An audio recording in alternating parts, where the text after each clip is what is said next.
after learning Tantra, I learned Taoism, which is the Chinese version of Tantra. Tantra is the Indian version. Only when I learned both modalities, Chinese version and the Indian version, and then incorporated that with the modern psychology, then I understood this is how I need to do this work. And I created Tantric journey model. So it is very different. Okay? And I'll tell you why it is different as well. A lot of the Tantra schools, they teach you how to have orgasms, how to feel pleasure, how to feel ecstasy. Basically, mostly focusing on positive aspects of life.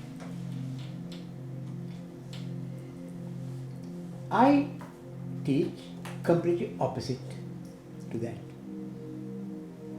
I look at how to remove the emotions that is blocking your orgasms and the pleasure and the ecstasy and the happiness and the love. So my focus is on emotional detox and trauma release rather than focusing on pleasure and happiness. That's the fundamental difference between my teaching and all the other teachers in the world. I'm sure maybe other teachers as well doing this work that I do, but I haven't come across people like what I'm teaching, unless my students are teaching. So all the training that I'm doing, I'm actually reminding you what you already know. And why is it that you don't know? Is because there's some layer of trauma in your system that is blocking your knowledge. So I'm helping you to get in touch with this trauma and how to transform that trauma from negativity to positivity. That's all my training is about. Now the next question is, how difficult is it to transform this lifelong trauma that has happened to you as a child, while you were in the womb, as an adult, as a teenager, as a grown-up woman, or what you brought up from your ancestors for thousands and thousands of generations. Your trauma is still in your gene. Or what happened in your past lives, what you brought up trauma from your past life. All these things collectively is trauma. I'm telling you, it's easy to get rid of it, transform it. There are a few stages that you need to look at to transform. Because it's this past trauma that has made you who you are today. So now, how easy is it to transform this negativity into positivity? And also, is trauma something good or bad? That's another thing we need to think. We talk about trauma as a bad thing. Trauma has both. It's bad as well because it destroys us, and also trauma gives us wisdom. Now I'll tell you an example. When tsunami happened in Sri Lanka, okay, most people who actually died was the tourists, holiday makers. Why? Because tourists, they went into the sea to take pictures because the water was going. This was completely something different. They went right into the sea to take pictures. And the locals, they went up to the mountains. Now, nobody told them to go up to the mountains. And so as the elephants and the animals, they went up to the mountains. How did that information come from? Who taught them? Trauma. Because this tsunami has happened before. So that trauma is teaching you how to protect yourself. But the problem is, sometimes the trauma trying to overprotect us. That's where the problem is. For example, one man hurt you, then you say, all men will hurt me. So I don't want to know any man. That's overprotection. Of course, you'll never get hurt. But also you miss many opportunities of meeting a man, having children, having a home. This is what trauma does. When trauma happens, it's very painful. And that's just one example of the heart chakra. It can happen in the sex chakra, intimacy chakra, many different places in the body. When the trauma happens, immediately what you do is you want to protect yourself, shut your heart. You can shut your sexuality, you can shut your different parts of the body. The purpose of that is protect yourself so you never get hurt again. That's the body's natural response. Okay, and then after that you think, oh my God, what's the point of shutting myself? I'm missing many opportunities in life. So then you think, let me take a risk. You use that word, risk. That's exactly what you need to do. You need to now take a risk to explore and see if you open your heart, what happens. So be curious, take a risk. Some risk might go wrong. You might shut again. Some risk might say, oh, what? Didn't get hurt. Looks better, looks okay. First of all, you protect yourself by shutting everything down, so you don't want to get hurt again. And then later on you find there's no point staying like this. I'm losing out. Other people are enjoying.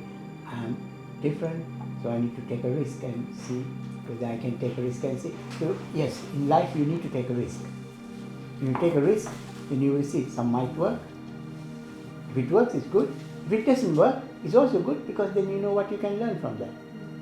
Now, what are we doing here in the Tantric journey is to help you get in touch with the trauma and to transform it.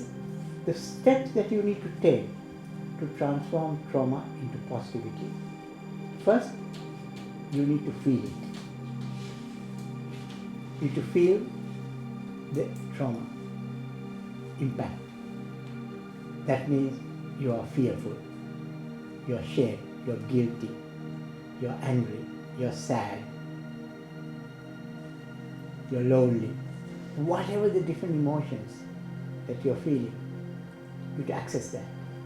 Do you feel that you can heal from these traumas? Like 100%. You think 100% you 100%. can heal from it. 100%. You can actually, Yeah.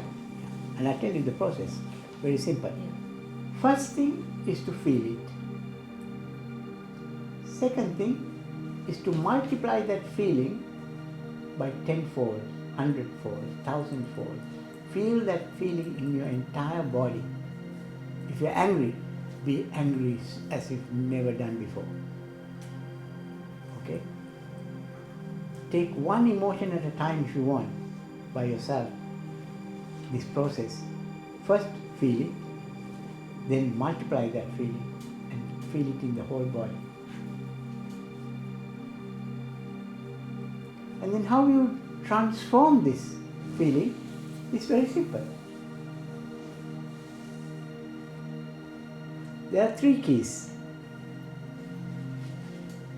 to transform it. Just simple 3 keys.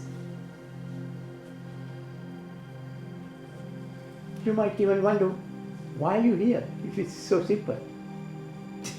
Okay. That my whole life, when is it? Yeah, you spend your whole I life. feel like I've been told that quite a lot of times, so Yeah. that's the problem. 3 keys, right? Yeah. 1, after feeling, breathe in through the nose, out through the mouth,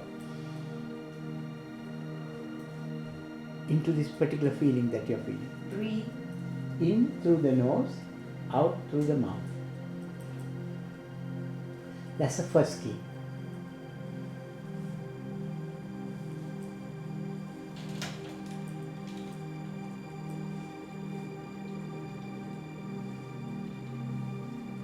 Second key, sound. Sound. If you are crying, if you feel sad, cry loud. If you are angry, be angry loud.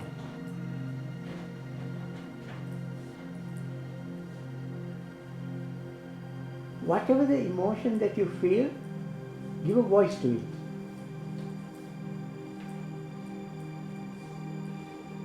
Scream, swear.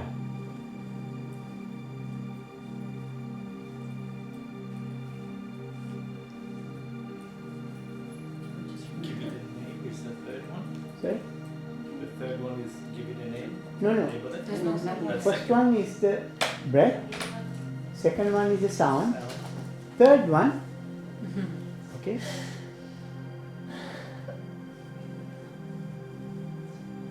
body movement. Like static dance? Body movement. I'll explain to you. Okay. Third one is the body movement. Body movement means do anything with the body. If you are angry, take a pillow and you shout, scream, sweat and hit. You know, body movement, physically, body movement. Don't hit anyone, but just Just the pillow. yeah, because you're so angry, physically, yeah, body movement.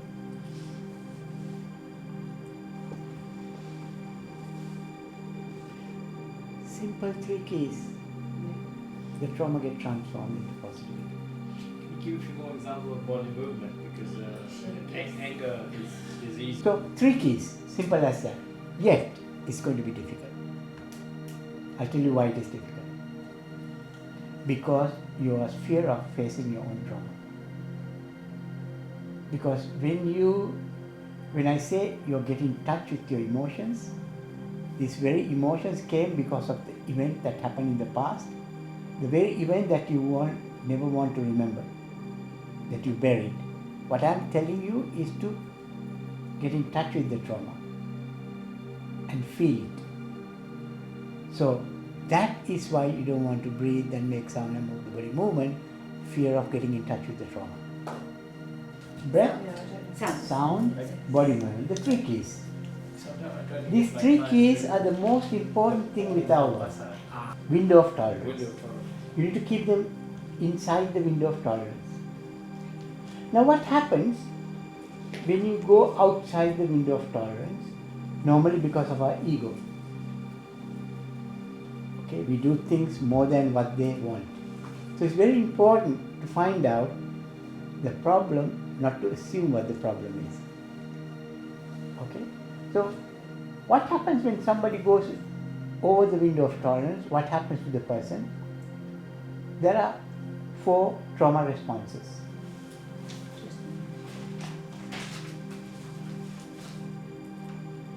Because our session is like we are recreating the trauma. Why do we recreate the trauma? To evoke the emotion related to the trauma. Because unless you recreate that in a safe, so we add safe, sacred space. So it's not, it looks the same as the past trauma, but it's not the same really. Because this is safe and sacred. Right. So trauma can happen through our 5 senses. And each sense has got 2 gateways. You experience trauma as a giver or as a receiver. Somebody touched you, or you touch someone else. When somebody touches you, you're a receiver. You receiver. You touch someone else, You're a giver. you're a giver.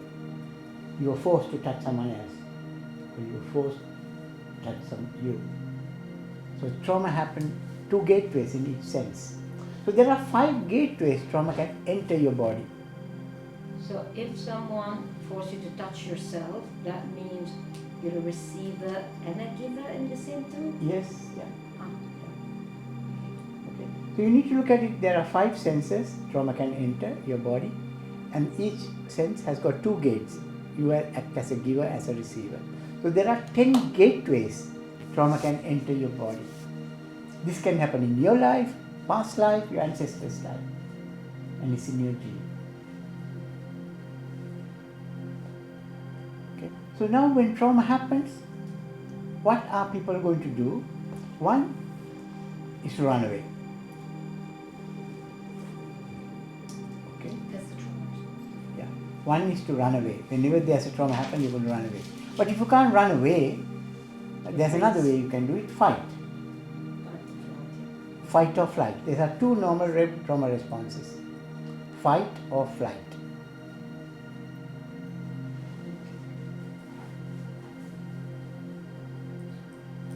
So when you're doing a session, client will respond. They will fight or run away. That can happen.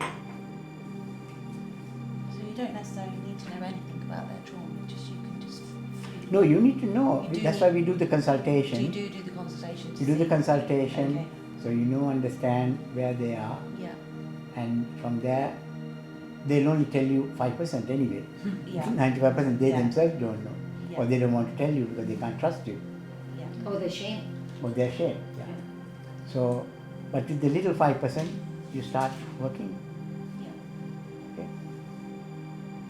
But if you can't fight or flight, what's the third response? Is freeze.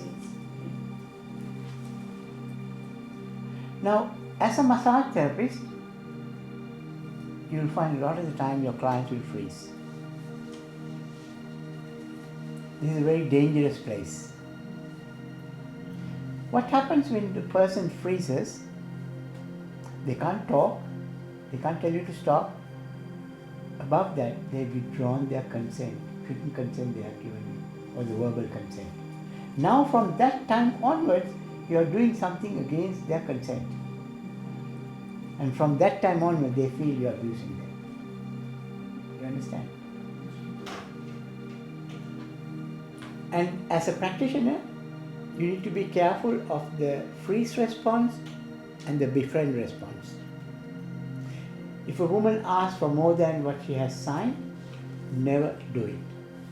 Very tempting for a man. Never do it. Very dangerous. And if you don't do it, the woman will worship you like God Shiva. We use sexual energy to release past trauma to transform someone into positivity. That's exactly what we're doing. And that involves everything, we do everything. Okay, now I want to tell you how complex this work is and why it is complex. Our body is not just one body. When you're working with another person, you've got to look at the person has got 7 bodies. And I'll tell them what these 7 bodies are.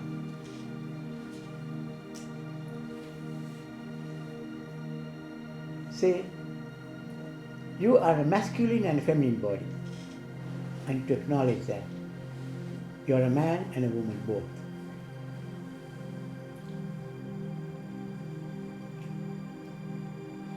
And also you have the ability to change from one time to be a man, one time to be a feminine. Not fixed. One moment you are a man, one moment you are a woman. So you have masculine and feminine. There's that two bodies now. And also you have a physical body that you can see.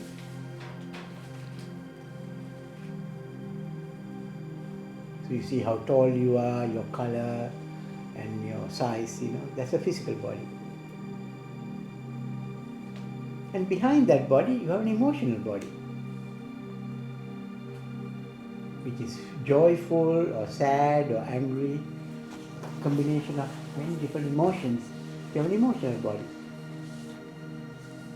So you need to see that body as well.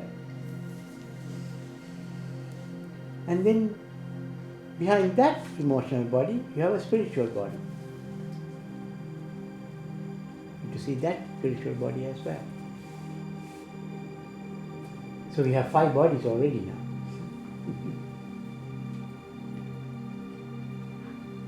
And then we have an adult body. Adult. And we have a child inside this body, inner child. See, now we have 7 bodies.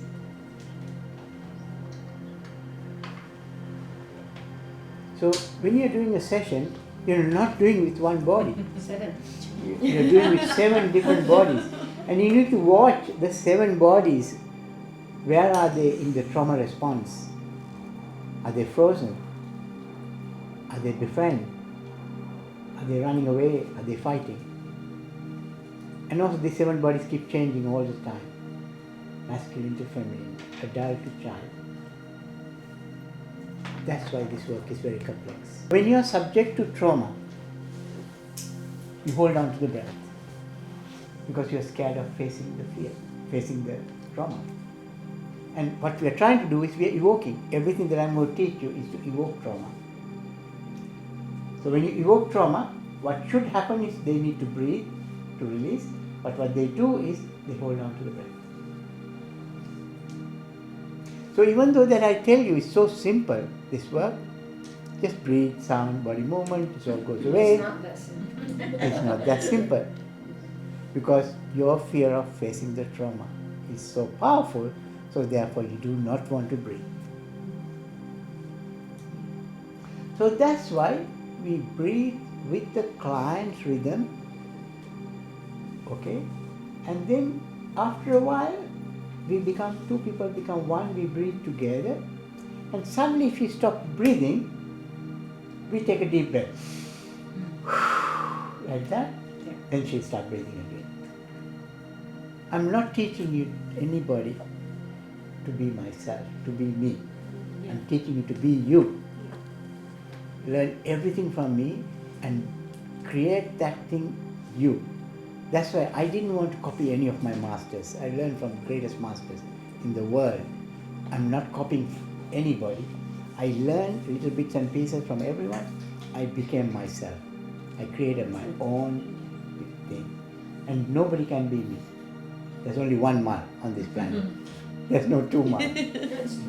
And the same way, there will be only one of you in this planet, nobody else. But I'm going to teach you how to do it. I'm not telling any of you to copy me, but to learn from me the science, the theory, principles behind me, and then also learn from other Tantra teachers as well, put all together and do something unique to yourself. People will be looking for you.